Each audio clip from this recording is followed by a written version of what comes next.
नमस्कार दोस्तों। कहानी गोल्ड में दोस्तों आज सुनिए प्रेम गुप्ता मानी जी की लिखी कहानी अंजूरी भर।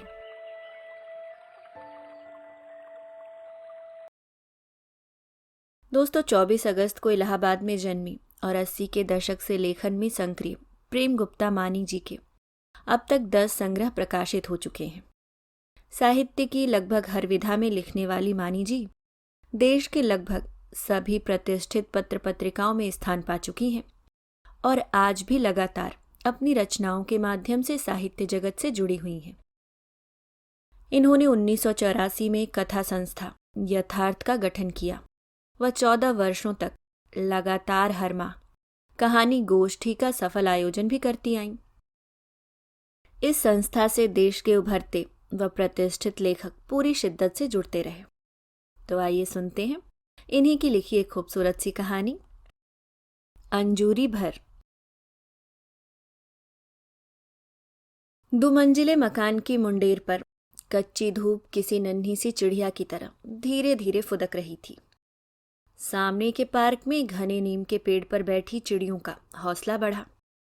उन्होंने एक दूसरे की आंखों में देखकर इशारा सा किया और उनमें से कुछ बहादुर चिड़िया नन्हे पंख फड़फड़ाती उड़ी और धीरे से जाकर मुंडेर पर बैठ गई। धूप का टुकड़ा अब भी फुदक रहा था और साथ में चिड़ियाएं भी। धूप को चारों ओर फैलने की फिक्र थी तो चिड़िया को चावल के दानों की। आखिर दोनों ने ही अपनी मंजिल पा ली। अपनी व्हीलचेयर के साथ सरकते हुए रामदास ने जैसे ही छज्जे पर आकर महीन सस्ते वाले चावल का मुट्ठी भर दाना बिखेरा, सारी चिड़ियां चूं चूं करती उस पर टूट पड़ी। एक दूसरे से दाना छीनने व अधिक से अधिक खा लेने की होड़ में वे अक्सर एक दूसरे से उलझ पड़ती और दानों को भूल पटका पटकी करने लगती। उनके इस भीषण लड़ाई का फायदा वहां कोने में दुबकी एक गिलहरी को मिल जाता। वह दाना तो नहीं खाती थी पर इधर से उधर छलांग जरूर लगा लेती थी। वह छलांगती तो सारी चिड़िया उड़ जाती, पर जैसे ही वह हटती वे झगड़ा भूल फिर दाने पर टूट पड़ती। थोड़ी देर उछल कूद करने के बाद जब गिलहरी भी थम गई तो जाकर कोने में काफी देर से ठहरे धूप के एक टुकड़े पर पसर गई। गिलहरी की उपस्थिति से बेखबर चिड़ियों का झुंड अब भी कटर कटर करने में लगा था। धूप अब मुंडेर से उतरकर दबे पांव दहलीज तक आ गई थी। मुंडेर के पास से अब रामदास भी हटकर अपने कमरे की दहलीज पर आ गए। खाली जगह पाकर चिड़िया अब और भी निडर हो गई थी। उनकी यही निडरता रामदास को काफी सहज बनाए रखती है। उनका वश चलता तो सारी जिंदगी इन चिड़ियों को आंखों के सामने रखते, पर वे जानते थे कि अगर वे चाहें तो भी ऐसा नहीं कर सकते। परिवार के अन्य सदस्यों की तरह चिड़ियों को भी सिर्फ चावल के दानों से मतलब था। दाने खत्म तो छज्जे से उनका जुड़ाव भी खत्म। धूप भी कितनी देर ठहरती। रोज 7 बजते बजते धूप आकाश से छिटक कर छत पर टहलती, फिर थम जाने पर दूसरी मंजिल की मुंडेर पर उतर आती और धीरे धीरे समय के साथ सरकते हुए रामदास के कमरे की दहलीज को स्पर्श करते उनके आधे कमरे में फैल जाती। कोने में पड़े पलंग से धूप को भी परहेज था। पता नहीं उसमें कैसी तो बदबू आती थी, कभी दवा तो कभी लहसुन वाले सरसों के तेल की तो कभी किस्म किस्म के मलहम की। धूप अंधेरे और सीलन भरे कमरे से वैसे भी डरती थी। तभी तो 5 बजते बजते वह थोड़ी देर नीचे के बगीचे में तरह तरह के फूलों की खुशबू के बीच विचरती और अंधेरा होने से पहले फिर खुले आकाश में समा जाती। अब दाना खत्म होने की कगार पर था। शायद 2-2:30 बज रहे होंगे। थोड़ा सा दाना और बिखेरने का उन्होंने सोचा ही था कि तभी सीढ़ियों पर धप धप की आवाज हुई। वे ठहर गए। धूप मुंडेर से उतरकर पूरे जमीन पर और उनके कमरे की दहलीज से होकर भीतर घुसने की कोशिश में थी। नीचे रसोई के काम से खाली होकर बहुएं अपने पूरे तामझाम के साथ छज्जे पर धूप सेकने आ रही थीं। धूप के टुकड़े के साथ वे भी सरकती रहती हैं। एकदम सुबह छत पर कभी कपड़े फैलाने के नाम पर तो कभी साफ सफाई के लिए। उसके बाद खाने का वक्त हो जाता, मजबूरन उन्हें रसोई में जाना पड़ता। 2-2:30 बजे तक खाली होती तो ऊपर की मंजिल पर कभी स्वेटर बुनती, गपशप मारती या फिर लेटकर कोई महिला पत्रिका पढ़ती। उनके लिए उस पूरे घर में जगह ही जगह थी। पर रामदास नाम के उस बूढ़े बीमार आदमी के लिए 1-1:30 बजे तक उन्हें छज्जे पर आने की इजाजत है। उसके बाद दहलीज। यह दहलीज उनकी लक्ष्मण रेखा है। 2-2:30 के बाद इस रेखा को पार किया कि शामत आई। 9 साल पहले जब रिटायर हुए थे तब ऐसी कोई भी रेखा उनके लिए नहीं खींची गई थी। किराए के 2 कमरों वाला मकान, छोटा सा आंगन और एक संडास, गुसलखाने के नाम पर एक अंधेरी सी कोठरी। दोनों बेटों की शादी हो चुकी थी। एक एक कमरा उन्हें दे दिया था। उस छोटे से आंगन में उन्होंने सिर्फ सोने और अपना थोड़ा सा सामान रखने के लिए टीन की चद्दर डलवा दी थी। उसके अलावा सारा दिन ऑफिस में, फिर शाम को मंदिर के चबूतरे पर दोस्तों के साथ। सुशीला थी तो भी और नहीं थी तो भी बड़े खुशनुमा दिन थे। बहुएं उनका बहुत ख्याल रखती थीं। उन्हें किसी प्रकार की तकलीफ ना हो इसलिए मुंह अंधेरे ही उठकर नहा धो लेती। बेटे भी अपने अपने काम पर जाने को तैयार। रह गए 4 पोते।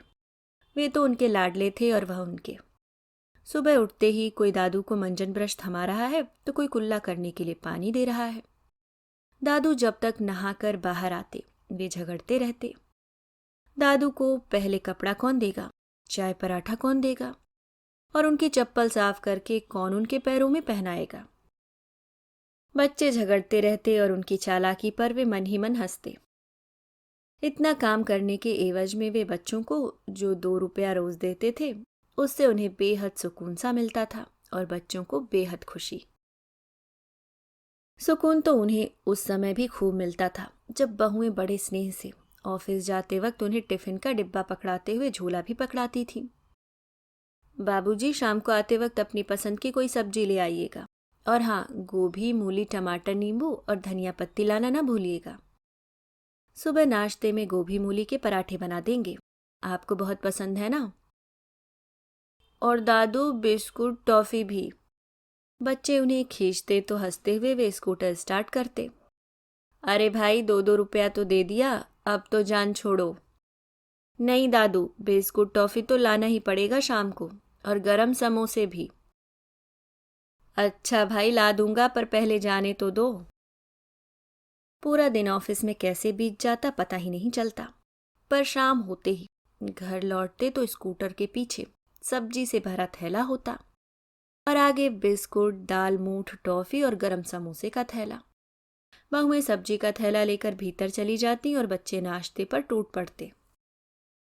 वे मुंह हाथ धोकर पूरी तरह फ्रेश होकर जैसे ही अपने ठौर पर बैठते, बहुएं गर्म चाय के साथ नाश्ता थमा देती।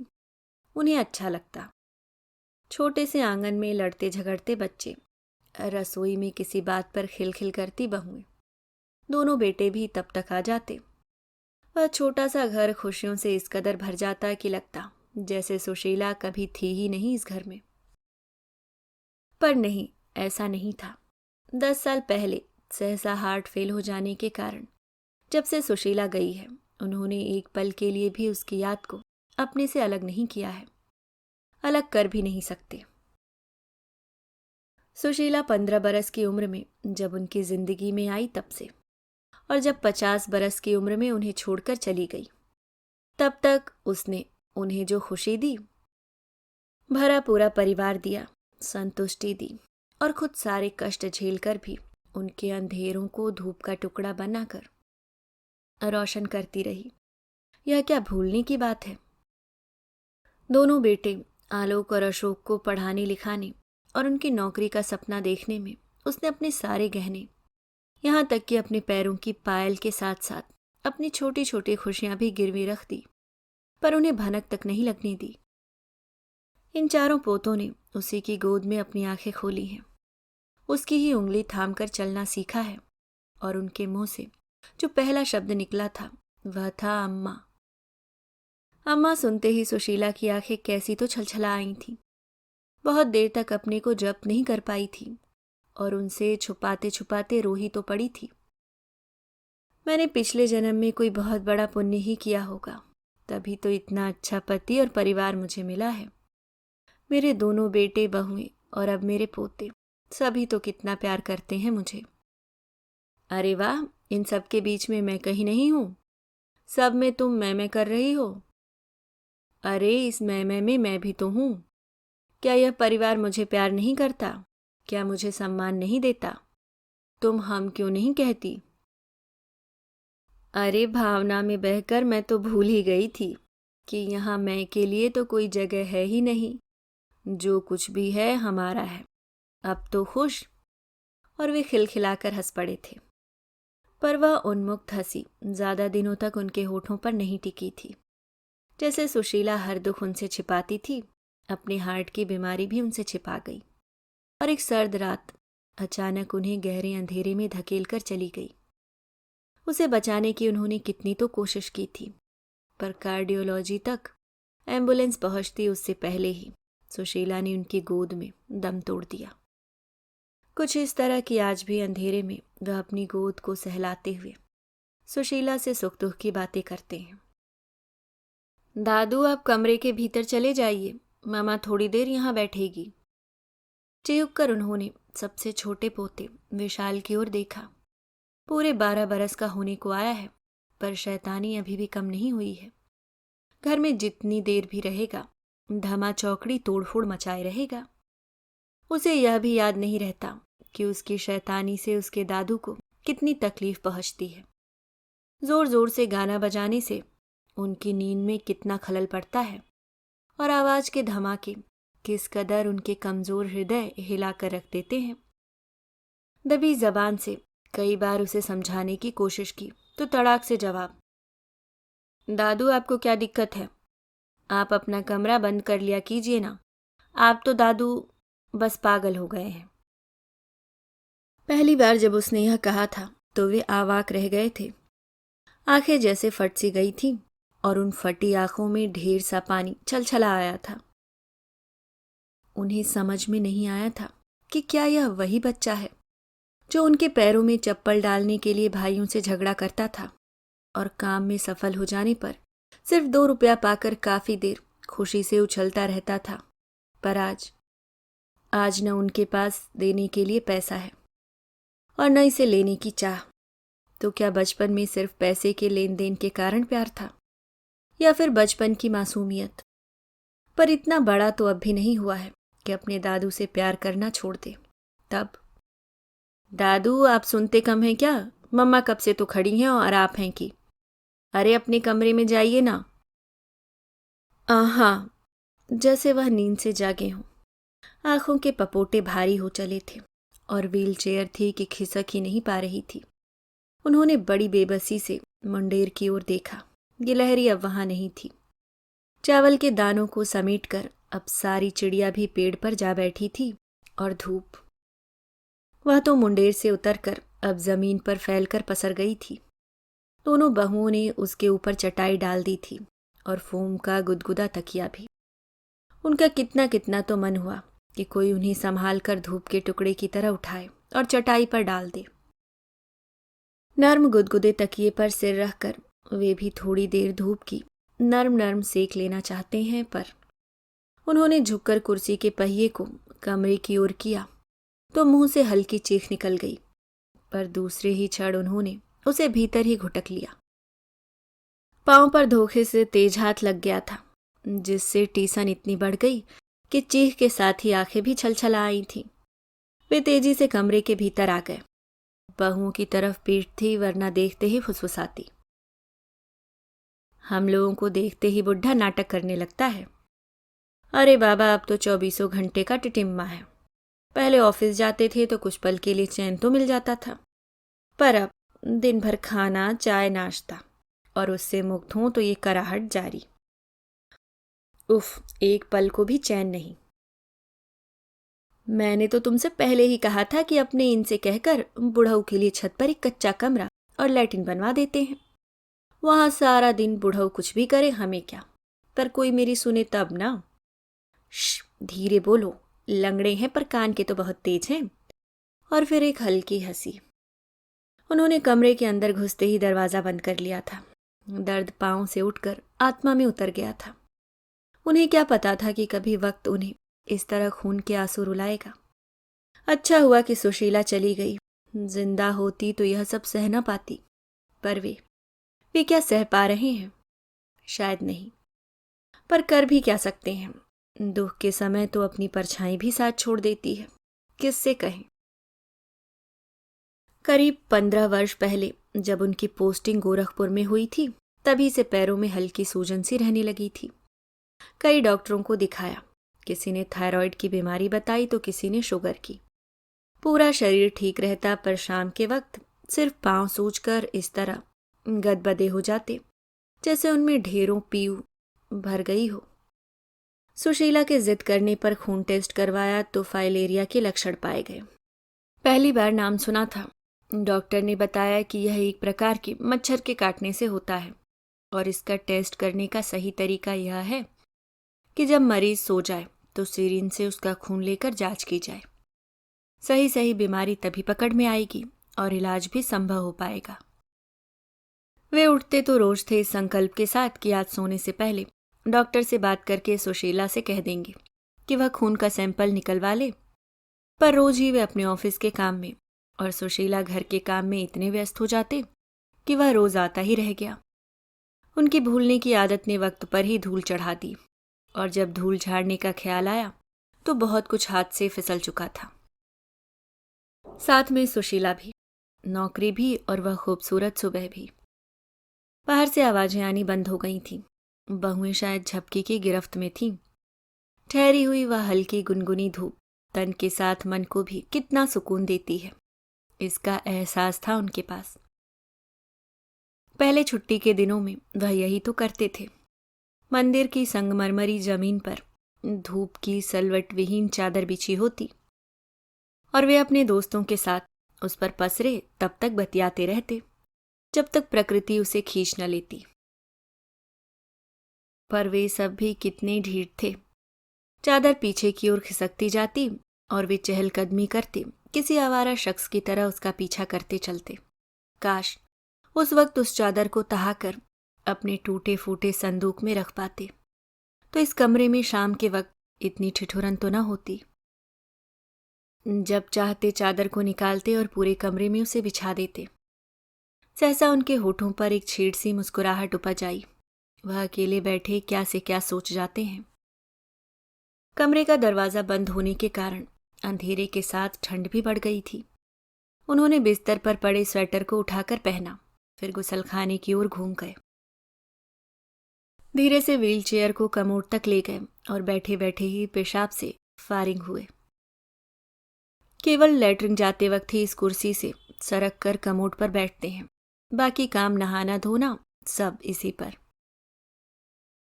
लेकिन इन जरूरी प्रक्रियाओं के दौरान कितनी बार चीख निकलती है, कितनी बार गले में ही घुटती है, उन्हें तो इसकी गिनती भी अब याद नहीं। उस घुटन भरी चीख के बीच ही सरकते हुए पलंग पर इस तरह गिर पड़ते हैं जैसे बड़ी दूर से उबड़ खाबड़ रास्ता पार करके आए हों और पांव में ढेरों छाले पड़ गए हों।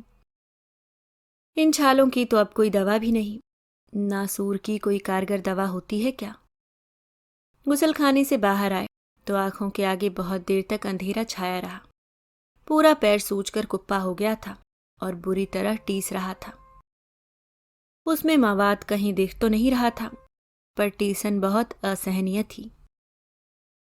दर्द जब बर्दाश्त से बाहर हो गया तो उन्होंने जग से पानी लेकर दर्द की गोली खाई, फिर घिसटते हुए पलंग के पास उचके और फिर दूसरे ही क्षण धम्म से उस पर गिर गए। पलंग पर इस तरह गिरने की धसक थी या दर्द की कचोट। उन्होंने एहसास को दूर धकेलने की पूरी कोशिश की, पर इस कोशिश के दौरान आंखों से तब तक पानी गिरता रहा जब तक नींद ने उनकी आंखों को अपनी चादर से ढक नहीं दिया। दादू चाय।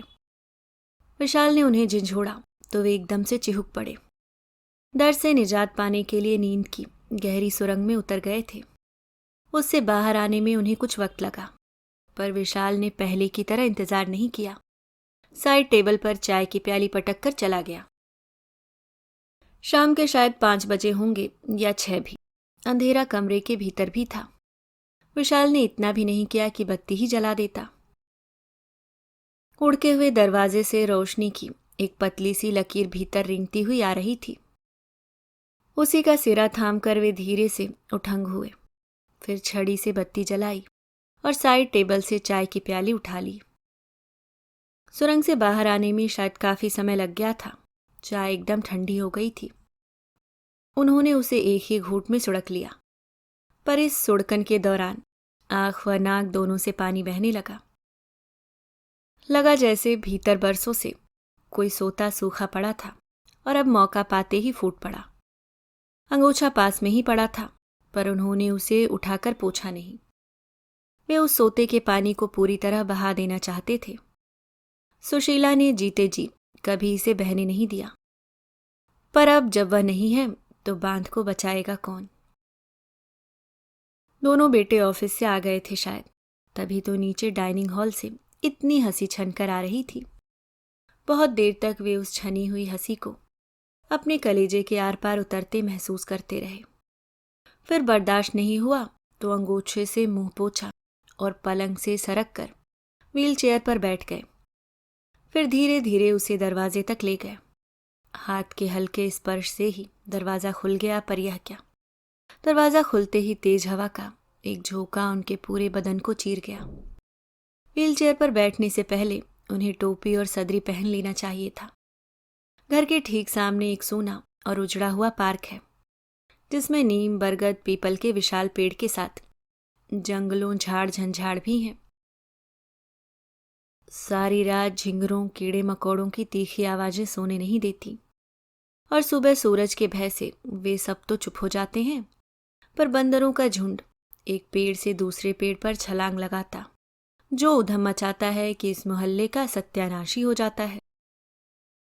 पेड़ों पर छलांग लगाने और झूला झूलने से जब उनका मन भर जाता है तो वे किसी भी घर की मुंडेर पर जा थमकते हैं और फिर जो हाथ लगता है ले भागते हैं। उनकी मुंडेर पर भी कई बार उत्पात मचा चुके हैं। उन्हीं के डर से बहुएं कभी मूंग, बड़ी पापड़, चिप्स वगैरह नहीं डालती। एक बार होली में अच्छी धूप देखकर डाला था, उसके बाद तो तौबा ही कर ली। बंदरों ने पापड़ बड़ी का तो जो सत्यानाश करना था किया ही था, पर उस दिन उनका भी कम सत्यानाश नहीं हुआ था। बहुओं ने जो खरी खोटी सुनाई थी कि उससे उबरने में उन्हें हफ्तों लग गए थे, पर छोटे बेटे अनिल ने जो कहा था वह आज भी दिल के किसी कोने में टिसता है। छोटा होने के कारण माँ का तो हमेशा से लाडला ही था, पर उन्होंने भी कम लाड नहीं किया था। एक बार टाइफाइड होने के बाद वह बहुत कमजोर हो गया था। शरीर में जैसे मांस का नाम ही नहीं था। डॉक्टरों ने कमजोरी दूर करने के लिए खूब फल, मेवा, दूध, दही खिलाने को कहा था। गृहस्थी के खर्च बहुत थे, पर फिर भी उन्होंने उन दिनों घर को मेवे, फल, दूध से भर दिया था। इतना कि खाते खाते अनिल ऊब गया था और उसका मोटापा तो इतना बढ़ गया था कि उसका नाम ही अनिल से गोलू पड़ गया था। सहसा उनके होठों पर हंसी की एक छीड़ सी रेखा उभरी, फिर दूसरे ही क्षण बाहर के अंधेरे में गुम हो गई। पूरा घर उसे गोलू गोलू कहकर पुकारता तो वह चुप रहता, पर जब वे हंसकर गोलू पुकारते तो पता नहीं क्यों चिढ़ जाता। उसे लगता जैसे वे उसके मोटापे का मजाक उड़ा रहे हों, जबकि ऐसा कतई नहीं था। पर आज वह कितना बदल गया है। वे उसे गोलू कहकर कब पुकारें, वह तो उनसे सीधे मुंह बात ही नहीं करता, पर बाप होने के कारण उन्हें तो अब भी उससे उतना ही प्यार है। उसी की जिद पर उन्होंने वह छोटा मकान होने के बावजूद यह दूसरा बड़ा मकान बनवाया और इसमें अपनी पूरी जमा पूंजी झोंक दी, पर उन्हें क्या मिला? जेल सरीखा सिर्फ यह कमरा। नीचे के तल पर तो सब कुछ है। 4 बड़े बड़े कमरे, डाइनिंग हॉल, संगमरमरी जमीन, मॉड्यूलर किचन और एक खूबसूरत बगीचा भी। इतना होने के बाद भी नीचे उनके लिए जगह नहीं थी। रिटायर होने के बाद जो रुपया मिला उन्हें बहला फुसला कर ऊपर 2 कमरे और छत बनवा दी और बाकी फिक्स कर लिए। इसके अलावा उनकी बीमारी, डॉक्टर दूध, दवा वगैरह के नाम पर पेंशन भी झटक लेते हैं। अपने पैरों के कारण वे इतने लाचार हैं कि खुद हर महीने अपनी पेंशन लेने जा भी नहीं सकते। नित्य क्रिया से फारिग हो जाना ही कितना कष्टदायक हो जाता है उनके लिए, फिर बाकी काम कैसे करें। अचानक उनका हाथ अपने सीने पर गया तो वे चुहिक पड़े। सीना पूरी तरह भीगा हुआ था। पता नहीं कब आंखों का झरना फूट पड़ा था, उन्हें याद ही नहीं। यद्यपि ऐसा कम ही होता है, पर कभी कभी न जाने क्यों जिंदगी से हारने लगते हैं। सीने का कपड़ा भीगा हुआ था। उन्हें हल्की सी सिहरन महसूस हुई, साथ ही चाय की तलब भी। क्या करें, शाम को तो एकदम ठंडी और खाली चाय ही पी थी। इस समय गर्म चाय के साथ कुछ नाश्ता मिल जाता तो। डॉक्टर ने भारी नाश्ता मना किया था, पर इसका मतलब यह तो नहीं कि एकदम खाली चाय। नीचे से ठहाकों के साथ साथ हलवा और पकौड़ी की भी खुशबू आ रही थी। उनका मन ललचा गया। सुशीला थी तो लगभग हर दूसरे तीसरे उसके हाथ का बना कुछ खाते ही रहते थे। कभी हलवा, कभी पोहा, तो कभी गर्म नमक पारा। उनसे बर्दाश्त नहीं हुआ तो वहीं से बैठे बैठे ही उन्होंने विशाल को खूब जोर से पुकारा। थोड़ी देर बाद विशाल तो नहीं आया, उसके बदले अनिल आया। क्या बात है, क्यों इतनी जोर से गला फाड़ रहे हैं? अब शरीर के साथ आपका दिमाग भी कम चलता है क्या? सब कुछ तो रख दिया जाता है आपकी पलंग के पास, फिर क्या चाहिए? आपको इतना तो सोचना चाहिए कि आवाज सड़क तक जाती है। क्या सोचेंगे लोग? यही ना कि हम लोग अपने बाप की परवाह नहीं करते। न गोलू, कह तो गए पर दूसरे ही क्षण अचकचा गए। नहीं बेटा, चिल्लाता नहीं, पर इतनी देर से कोई ऊपर नहीं आया ना। फिर हकलाते हुए बोले, थोड़ी चाय की तलब लग रही थी, उसके साथ थोड़ा नाश्ता भी मिल जाता तो। बहू ने शायद हलवा पकौड़ी बनाई है। धन्य है आप भी पिताजी, पूरा पैर सूजकर कुप्पा है। कोई चीज ठीक से हजम नहीं होती, पर जुबान है कि अब भी चटपटी। अरे हलवा पकौड़ी बनी तो है, पर आपको नुकसान करेगा इसी से नहीं दिया। डॉक्टर ने भी तो तली चीजें खाने से मना किया है ना। अनिल के चेहरे पर ऊब और नाराजगी साफ झलक रही थी, पर उन्होंने ध्यान नहीं दिया। ठीक है, तो फिर थोड़ी गर्म चाय ही भेज दो। ठीक है, कहता अनिल नीचे चला गया। वे व्हीलचेयर पर बैठे इंतजार करते रहे, पर 8 बजे चाय की जगह प्लेट में 4 रोटी व सब्जी आई। वह भी विशाल उनकी पलंग पर रखकर भाग गया। जी चाहा कि खाने की प्लेट उठाएं और छज्जे से बाहर फेंक दें, पर उन्होंने ऐसा किया नहीं। सुबह 10 बजे का खाए हैं, भूख के मारे बुरा हाल है, फिर खाली पेट दवा कैसे खाएं? सीढ़ियों पर धप धप की आवाज हुई तो वे समझ गए कि दिन डूबने के बाद की खाना पूर्ति के लिए बड़ा बेटा आकाश आ रहा है। अनिल की बनिस्बत इसका स्वभाव थोड़ा नरम है, पर इससे क्या, यह तो उनसे बोलता ही नहीं। करीब साल भर से उनसे नाराज है, सिर्फ 2-4 काम की ही बात करता है। नौकरी के समय ही किराए के मकान से परेशान हो उन्होंने LIG का एक छोटा सा मकान ब्लैक में ही किसी और से खरीद लिया था। उस समय वे सुशीला और ये दोनों बेटे ही थे। गुजर हो जाती थी, पर इनकी शादी और बड़े होते पोतों के कारण मुश्किल होने लगी थी। पोते तो उस छोटे से घर को अपना बताने में भी शर्माते थे। अच्छी परवरिश, अच्छी पढ़ाई, ऊंचे घरों के दोस्त, जमाना बदल रहा था। उन्होंने तो उस छोटे से मकान में ही रहकर सब कुछ किया था। दोनों बेटों को पढ़ा लिखा कर लायक बनाया, उनकी शादी की और घर का पूरा खर्च भी संभाला। आकाश एक कॉलेज में प्रिंसिपल है तो अनिल बैंक में अफसर। अच्छा कमाते हैं। दोनों के 2-2 बेटे। आकाश के दोनों बेटे बेंगलोर में हैं इंजीनियरिंग की पढ़ाई के लिए, और अनिल का बड़ा वाला देहरादून में। छोटा विशाल यहीं है। पढ़ाई व गृहस्थी के खर्च का काफी बोझ है, तो आकाश चाहता है कि अब वे उस छोटे से घर को बेचकर पैसा आधा आधा उन दोनों में बांट दें, पर वे पिछले अनुभवों के कारण ऐसा करने को राजी नहीं। नौकरी की सारी जमा पूंजी इन दोनों के दिखावटी प्यार में आकर इस मकान में लगा दिया। यहाँ तक कि हाथ में पूरी पेंशन भी नहीं आती। जब इतना करने पर इन दोनों का यह हाल है, तो जिस दिन वह मकान बिक जाएगा, उस दिन तो यह लोग शायद उन्हें किसी वृद्धाश्रम ही पहुंचा देंगे। अभी कम से कम दवा के साथ 2 जून की रोटी तो नसीब है। उनका अंदाजा सच था। आने वाला आकाश ही था। उनके कमरे का दरवाजा उड़का हुआ था। उसने खोलकर झांका और फिर पता नहीं क्या सोचकर अंदर आ गया। आपने अभी तक खाना नहीं खाया? ठंडा हो गया रखे रखे। क्या फर्क पड़ता है, ठंडा खाने की आदत पड़ गई है। कोई तुम्हारी माँ जिंदा है जो गर्म करके देगी? संभलते संभलते भी वह बेखर ही गए। आवाज भी भर आ गई। आप भी ना पिताजी, हम लोगों को बदनाम करने का कोई अवसर नहीं छोड़ते। कोई सुनेगा तो यही कहेगा ना कि हम लोग आपका ख्याल नहीं रखते। अरे 2 बहुएं हैं तो ना, इसमें माँ कहाँ से आ गईं? बहुएं तुम लोगों के लिए है बेटा, तुम्हारी माँ हम सब के लिए थी। उसकी जगह ईश्वर मुझे उठा लेता तो ज्यादा अच्छा होता। कम से कम यह दिन तो न देखना पड़ता। दुख बर्दाश्त नहीं हुआ तो भोकार मारकर रो पड़े। आकाश शायद थोड़ा पसीज गया था। अरे इसमें रोने की क्या बात है? आपको पैर की तकलीफ है, इसी से आपका अलग इंतजाम किया हुआ है ताकि कोई दिक्कत ना हो। दवा तो खा ही रहे हैं ना, यह बीमारी भी दूर हो ही जाएगी। बीमारी क्या दूर होगी बेटा, अब तो यह मेरी मौत के साथ ही जाएगी। सामने प्लेट में पड़ी रोटियां अकड़ गई थीं, सब्जी भी छितरी हुई रखी थी। आंसुओं से डूबी आंखों ने देखा और वे तृष्णा से भर गईं। एक प्लेट में किस तरह बहुएं खाना देती हैं। वह कोई पालतू कुत्ता उत्ता तो है नहीं। बहुएं तो चलो फिर भी पराई हैं, पर ये दोनों बेटे तो अपना खून है। इन्हें क्या जरा भी दया नहीं आती अपने बूढ़े और बीमार बाप पर?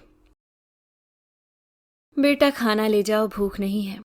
तो गर्म चाय भिजवा दूं? अनिल से कहा तो था पर अब कोई जरूरत नहीं। अरे तो मुझसे कहा होता, उसका स्वभाव तो आप जानते हैं ना। पर तुम मुझसे बोलते ही कहाँ हो। आज महीने भर बाद तो इस कमरे में आए हो। सहसा आकाश तक पका गया। समय ही नहीं मिलता, कॉलेज से आने के बाद बहुत थक जाता हूं। आकाश ने खाने की प्लेट उठा ली थी। उनका मन हुआ कि प्लेट ले जाने से मना कर दें। भूख से अतड़ियां ऐंठ रही थीं, पर भीतर का स्वाभिमान रोक रहा था। आकाश दरवाजा उड़काकर यह कहता चला गया, चाय भिजवा देता हूं। पर वह जानते थे कि बहू अब चाय नहीं बनाएगी और आकाश सिर्फ कहकर रह जाएगा। व्हीलचेयर के सहारे वे बाथरूम गए, वहां हाथ मुंह धोया और फिर उसी तरह सरकते पलंग के पास आ गए। अब भूख और बढ़ गई थी। साइड टेबल पर ग्लूकोज का बिस्कुट रखा था। उसी पैकेट को खोलकर भकाभक 8-10 बिस्किट खा गए और फिर पानी पीकर पलंग पर लुढ़क गए। सामने के सोने पार्क का अंधेरा और गहरा गया था। सारा मोहल्ला जब सोने की तैयारी करता है तो सारे कीड़े मकोड़े जैसे अपनी नींद पूरी करके जाग उठते हैं, कुछ इस तरह जैसे वे बड़े मुस्तैद प्रहरी हों। उनकी कर्कश आवाज दूर दूर तक जाकर उन जैसे बूढ़ों की नींद जरूर हराम करती है, पर बाकी लोग तो चैन की नींद सोते हैं। बहुत देर तक उन्हें नींद नहीं आई। बिस्कुट से कहीं पेट भरता है तो इस पर सुशीला की बहुत याद आ रही थी। जिंदा होती तो क्या इस तरह भूखे पेट सोने देती? उसके समय में भी अक्सर बीमार रहा करते थे, पर बीमारी का एहसास तक नहीं होता था। सर्दी जुकाम हुआ तो हर 2 घंटे पर अदरक इलायची लौंग तुलसी की चाय, काढ़ा गर्म दूध, बिना दवा के ही बीमारी भाग जाती। खाने को जो जी चाहा गर्मा गर्म तुरंत तैयार। उसके समय में रिश्तेदार भी बहुत आते थे। मजाल क्या जो बिना खाए पिए लौट जाए। पर अब इन लोगों के व्यवहार पर बहुत कम आते हैं रिश्तेदार। कभी साल 6 महीने पर आ गए तो बड़ी बात है, फिर उस आने वाले से उनकी मुलाकात भी कहाँ हो पाती है। नीचे से ही बहाना बनाकर वापस कर देते हैं। उन्हें तो कभी कभी भनक ही नहीं लगती। रात के पता नहीं कितने बजे थे। कमरे में 0 पावर का बल्ब जल रहा था। उस मध्यम सी रोशनी में घड़ी की सुई भी ठीक से नहीं दिख रही थी। नींद आती तो कैसे? बाहर सड़क पर ढेर सारे कुत्ते आपस में ही भिड़ रहे थे। उनके भौंकने और गुर्राने की आवाज दूर दूर तक जा रही थी। उस आवाज में झिंगुरों की आवाज दबसी गई थी। आजकल चौकीदार की सीटी भी सुनाई नहीं देती। उन्हें भय सा लगता है। बगल वाला कमरा स्टोर रूम है, हर वक्त बंद रहता है। बाहर चज्जे पर मरियल सा बल्ब जलता है, सब नीचे सोते हैं। उन्हें अगर कोई मार दे या वे ही मर जाएं तो शायद सुबह तक किसी को पता भी नहीं चलेगा। नींद न आने से पाँव का दर्द काफ़ी बढ़ गया था। थोड़ी देर पहले मलहम लगाया था पर दर्द कम नहीं हुआ, बल्कि बढ़ता ही जा रहा था, इतना कि रो पड़े। क्या करें, किसे बुलाएं? दर्द बर्दाश्त से बाहर हो गया था। साइड टेबल पर हीटर रखा था। उन्हें याद आया कि गर्म नमक वाले पानी का सेक देने से आराम मिलता है। उन्होंने छड़ी से हीटर का स्विच ऑन किया और उस पर रखे सॉसपैन में पानी डाल दिया गर्म होने के लिए। पानी जब गर्म हो गया तो उन्होंने छड़ी से ही स्विच ऑफ किया और फिर पानी में कपड़ा डुबोकर पैरों को सेक देने लगे। सेक से जितनी राहत मिलती जा रही थी, भीतर की टीसन उतनी ही बढ़ती जा रही थी। आज आंखें पानी उलेचने से जैसे थक ही नहीं रही थी। वे पाँव को सेक देते देते बच्चों की तरह फफक रहे थे। यह क्रिया तब तक चली जब तक पानी ठंडा नहीं हो गया। उनके पाँव को थोड़ा आराम नहीं मिल गया और उस आराम से उन्हें नींद नहीं आ गई। सुबह किसी ने दरवाज़ा खोला तो उनकी नींद भी खुल गई। सुबह के शायद 8 बजे थे। उन्होंने आंख मल कर देखा तो आकाश खड़ा था, धूप की एक हल्की सी लकीर के साथ। उठिए पिताजी, आपने रात को कुछ नहीं खाया था, लीजिए चाय के साथ यह गर्म कचौड़ी खा लीजिए। सहसा उनकी आंख भर आई। बिना कुछ बोले वे सरक कर व्हीलचेयर पर बैठ गए। आकाश ने सहारा देने के लिए हाथ बढ़ाया तो उन्होंने मना कर दिया। थोड़ी देर बाद फारिग होकर आए तो आकाश वैसे ही बैठा था। लीजिए जल्दी से चाय पी लीजिए वरना फिर ठंडी हो जाएगी। उन्होंने जल्दी जल्दी कौर तोड़ने की कोशिश की पर कौर थे कि टूट ही नहीं रहे थे। आकाश ने देखा तो तोड़ तोड़ कर उनके हाथों में देने लगा। आप चाय पीजिए, मैं कौर तोड़ कर दे रहा हूं। हर समय चिंता में डूबे रहेंगे तो यही हाल होगा ना। देखिए इतने कमजोर हो गए हैं कि कौर भी नहीं तोड़ पा रहे हैं। उनका जी चाहा कि आकाश की गोद में सिर रखकर किसी बच्चे की तरह बुक्का फाड़ कर रोएं। शायद वे ऐसा कर भी देते, पर तभी रुलाई कौर के साथ भीतर सरक गई। पिताजी आपसे एक बात कहनी थी, अगर आप नाराज न हो तो। हाँ कहो ना। तुम सबसे नाराज होकर कहाँ जाऊंगा, कहीं और ठौर है मेरा। चाय खत्म हो गई थी और उनके हाथ में आखिरी कौर था। दरअसल आशु को 50,000 रुपयों की ज़रूरत है हॉस्टल के लिए। वहाँ का किराया, खाने पीने का एडवांस जमा होता है ना। उनका मुंह खुला था और कौर हाथ में ही रह गया था। मैंने एक आदमी से बात की है, वह अपना LIG वाला मकान है ना, उसके वह 2 लाख देने को तैयार है। आप कहें तो मैं फाइनल कर दूं। लगा जैसे उनके मुंह को लकवा मार गया हो। आकाश ने ही कहा, यह कौर खत्म कर पानी पी लीजिए पिताजी, आपकी दवा का भी वक्त हो गया है। अच्छा तो ठीक है पिताजी, मैं शाम को उस आदमी से आपकी बात करा दूंगा। पिताजी मुसीबत के समय आपसे मदद नहीं मांगूंगा तो फिर किससे मांगूंगा, बताइए। आप नाराज तो नहीं है ना? आप जरा जरा सी बात को दिल पर मत लगाया करिए। अब अच्छे हैं या बुरे हैं तो आपके ही बच्चे ना। प्लेट और चाय की प्याली लेकर आकाश चला गया और वे उसी मुद्रा में बहुत देर तक बैठे रहे। छज्जे पर कब चिड़िया चचहाकर बिना दानों के ही चली गई। गिलहरी ने खेल खिलैया के लिए उनका इंतजार किया या नहीं। बहुएं कब धूप के टुकड़े पर लेटी और कब उसे समेट कर चली गई, उन्हें जैसे पता ही नहीं चला। पता तब चला जब शाम को आकाश और अनिल दोनों ही चाय के साथ गर्मा गर्म पकौड़े लेकर आए। उन्होंने मना नहीं किया, इस खातिरदारी का कारण भी नहीं पूछा। बस चुपचाप सारे पकौड़े खाकर इस तरह चाय सुड़क गए जैसे कई जन्मों से भूखे हों। पल भर बाद आकाश ने ही बात चलाई। पिताजी, वह आदमी कह रहा था कि जब आप इतने बीमार हैं तो मकान की बिक्री के संबंध में बार बार कोर्ट कचहरी कहाँ जा पाएंगे। तो हम लोग भी सोच रहे थे कि अगर आप हम दोनों के नाम वसीयत कर दें तो बाकी तो हम संभाल ही लेंगे। भीतर बड़ी देर से पसरा सन्नाटा जैसे बाहर आ ही गया था कि तभी नीचे एक अजीब सी हलचल सुनाई पड़ी। सड़क पर जोर से कार का हॉर्न भी बजा था। आकाश और अनिल अचानक इतनी तेजी से नीचे चले गए कि बात वहीं रुक गई। कौन आया है? अरसे बाद घर में इतनी हलचल हुई, पता नहीं कौन है। कोई दोस्त यार या फिर कोई खास रिश्तेदार। उनके पांव ठीक होते तो यूं लाचार से न बैठे होते। पहले कोई भी आता था तो सबसे पहले उनसे ही मिलता, घंटों उससे बतियाते। समय कैसे बीत जाता पता ही नहीं चलता। पर अब उन्होंने आवाज लगाकर पूछना चाहा, पर फिर चुप ही रह गए। आज बरसों बाद बेटों के हाथ से उनके साथ जो खाना नसीब हुआ है, उस सुख को वे गंवाना नहीं चाहते। वे दुविधाग्रस्त बैठे ही थे कि तभी सीढ़ियों पर धपाधप की आवाज आई। लगा जैसे कोई सारी सीढ़ियां बड़ी बेसब्री से एक ही बार में फलांग जाना चाहता हो। पल भर बाद उनका मुंह खुशी से खुला ही खुला रह गया। उनका अनुमान सही था। सामने पूनम खड़ी थी। बचपन में भी वह इसी तरह सीढ़ियां फलांगती हुई चढ़ती थी। 40 की उम्र में भी वही बचपना।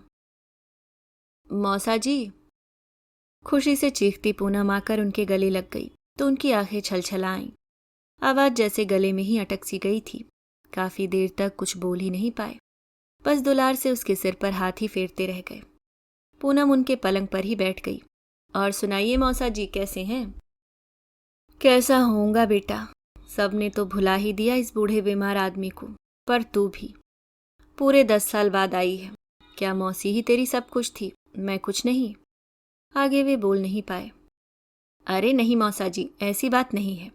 मम्मी पापा के जाने के बाद एक आप और मौसी ही तो थे जिन्होंने हम सबको संभाला। कैसे भूल जाऊंगी सब। आप जानते हैं ना कि मुंबई से कानपुर इतनी दूर का आ पाना कितना मुश्किल है। रेशु के पापा की टूरिंग जॉब, इस समय भी ऑफिस के काम से अमेरिका गए हैं। ऐसे में उनके बूढ़े माता पिता की देखभाल, घर गृहस्थी, रेशु की पढ़ाई, सब मेरे ऊपर है। ये सारी जिम्मेदारियां छोड़कर निकल पाना लगभग नामुमकिन होता है। इस समय भी अगर रेशु के लिए यहाँ एक बढ़िया रिश्ता न होता तो शायद अब भी न निकल पाती। कनाडा से सिर्फ इसीलिए छुट्टी लेकर अपने परिवार के पास आया है। रेशु के साथ पढ़ा है, अब वहाँ एक शानदार जॉब में है। समझ लीजिए सारी बात तय ही है। मैं तो सिर्फ तारीख पक्की करने आई हूँ। पूनम फिर चहक रही थी। सुन लीजिए, शादी में सबको आना है, एक ही तो बेटी है मेरी। बहुत खुशी की बात सुनाई बेटा। ये लोग चले जाएंगे पर मैं नहीं आ पाऊंगा, पैर में बहुत तकलीफ है। कहते कहते उनकी आवाज भर्रा गई। अपनी खुशी और सबसे मिलने मिलाने के चक्कर में पूनम की नजर व्हीलचेयर और कमरे की हालत पर तो गई ही नहीं थी। उसने घूमकर उनके पैरों की ओर देखा तो एकदम सनाखा खा गई। यह क्या हुआ? किसी ने मुझे बताया क्यों नहीं? एक फोन तो किया जा सकता था। मुंबई में एक से बड़े एक डॉक्टर हैं, और आप मौसा जी। पूनम भी आगे बोल नहीं पाई। मौसा की इतनी दुर्गत देखकर उसकी आंखें भर आईं।